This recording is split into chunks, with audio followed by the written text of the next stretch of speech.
How are you doing today? Do you feel like doing a little bit of DIYing with me today? Come on in. Let's get started.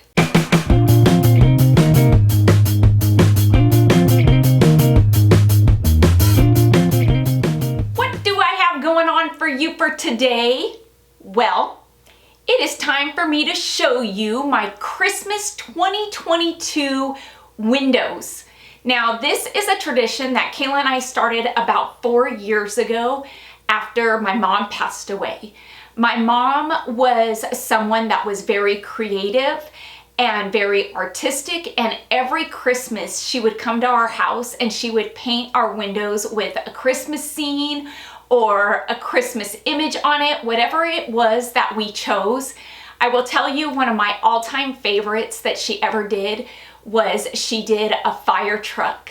And my mom did the most amazing fire truck ever, with Santa sitting on it, holding a hose, and through the hose was spraying snow. It was an amazing window. I have tried and tried to find a picture of it, and I have yet to be successful. Her doing the windows every year was something that we really looked forward to because we were always excited to see what she was gonna paint on the windows, and it was always a surprise for us.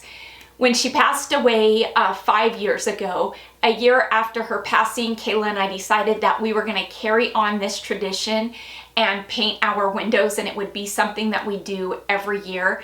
And so yeah, this is year 4, and I can't wait to show you what we did for our windows this year. So guess what I'm gonna do? I'm gonna quit my gabbing, let's jump into it, and let's do some window painting for this Christmas 2022. Let's get started. Who is today's KB Creations Crafter of the Day? You'll want to stick around to the end of the video to see if it's your creation that's being featured in today's video. Truth be told, as much as I really love doing these windows, it is something that I find really intimidating.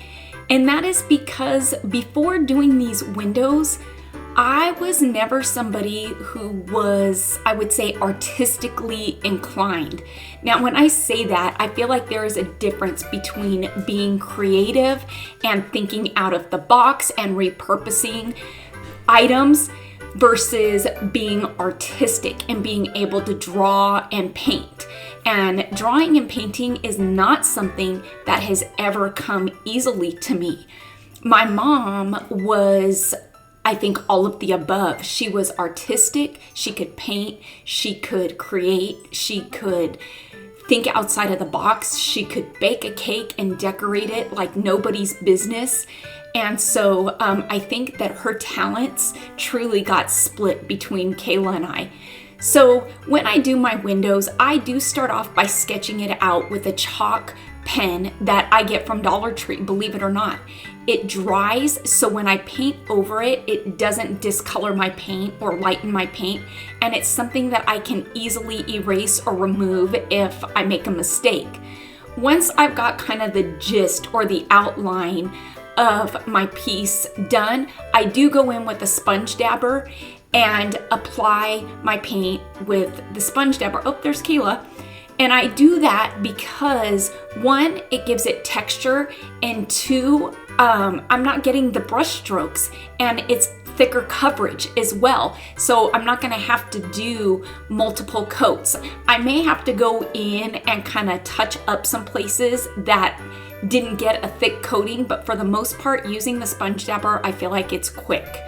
And so yeah, you will see me using a lot of sponges throughout this process because I have found that that is what works easiest for me.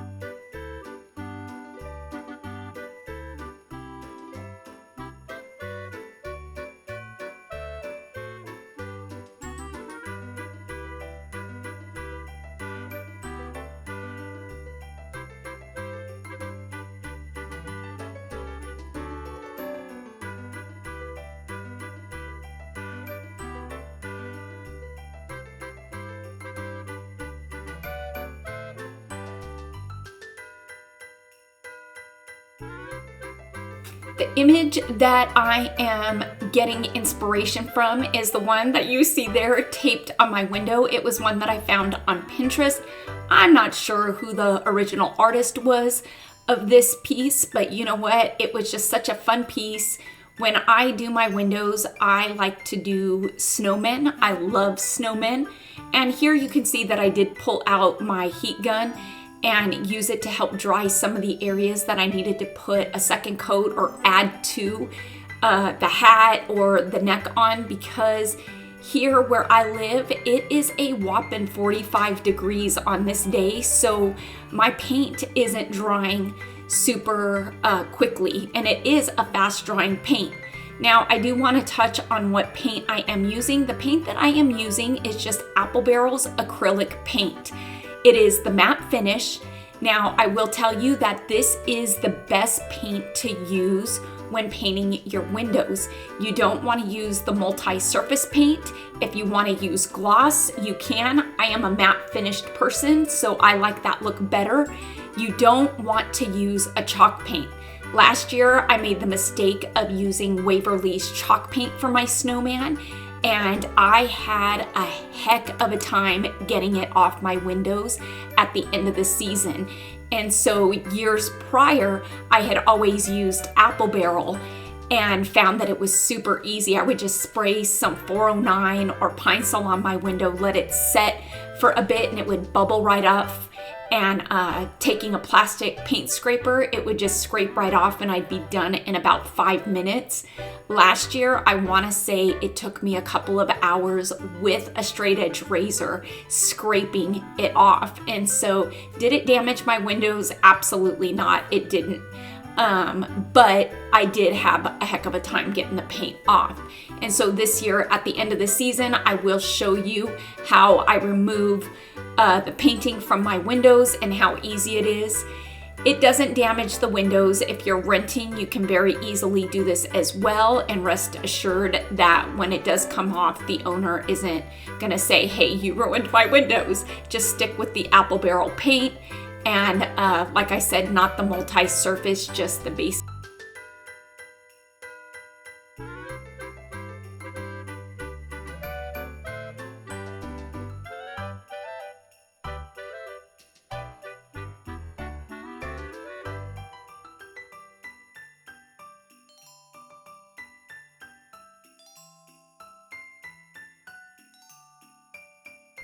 Quick tip.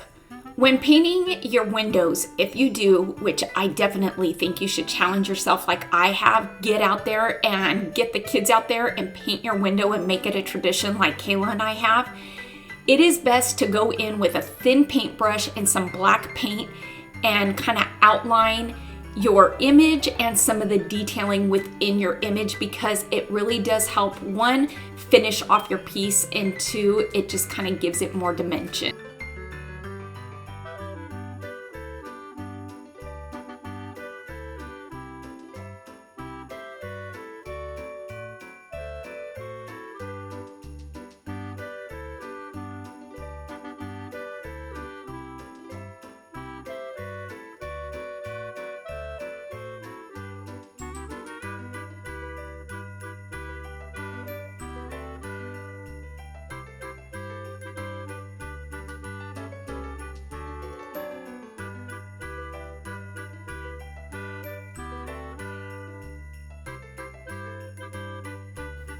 To me, the key or the deciding factor, oh, you can see the guys in the background, they're hanging my Christmas lights this year.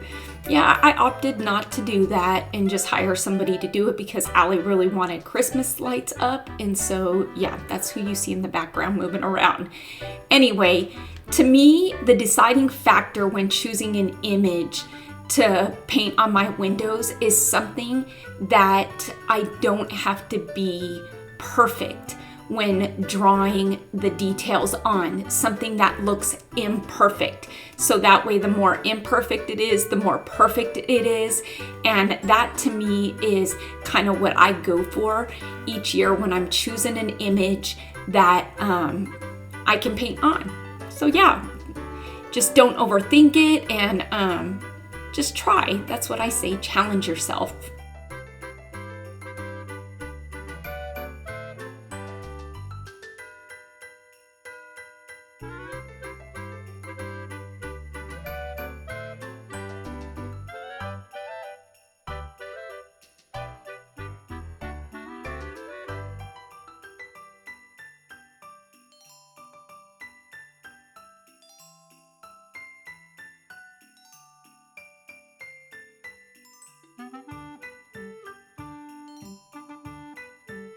Now for the tree, yes, it is not exact to the picture because I centered my snowman in the window and I didn't take into account how long my snowman's arm would have to be in order for it to wrap around the tree. And so I decided just to kind of alter it a bit.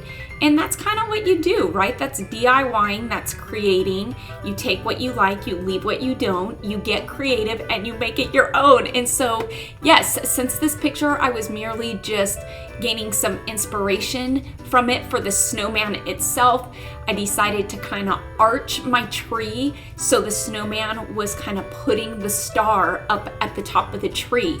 Now, when you see Kayla's window, yes, Kayla did do a window and you're gonna get a sneak peek of her doing that and the outcome of her window. She kind of went along with the same theme of her tree, so it kind of ties our two. When doing my windows, I try to find alternative ways or techniques to create the image or the look that I'm going for. So in this case, I want to do a tree. I'm not great with a paintbrush and painting trees and branches and leaves and making it look realistic. And so by using one of these square sponge dabbers, they come in several sizes. These have been around forever. You can easily create the look of a spruce tree or any kind of tree just by dabbing and using different shades of green, I'd say. Once I finally got the tree completely done, I did go in with some white and just add some highlights just to kind of add a bit of dimension.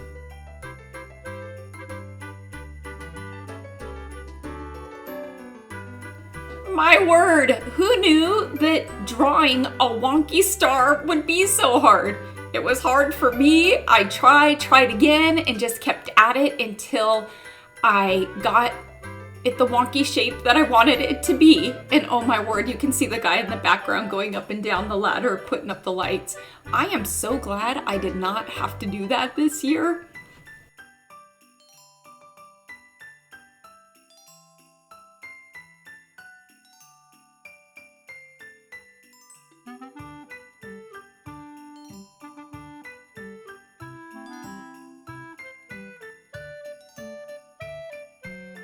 For a second here, I thought I was done, so I went in with my large sponge dabber to add some snowflakes.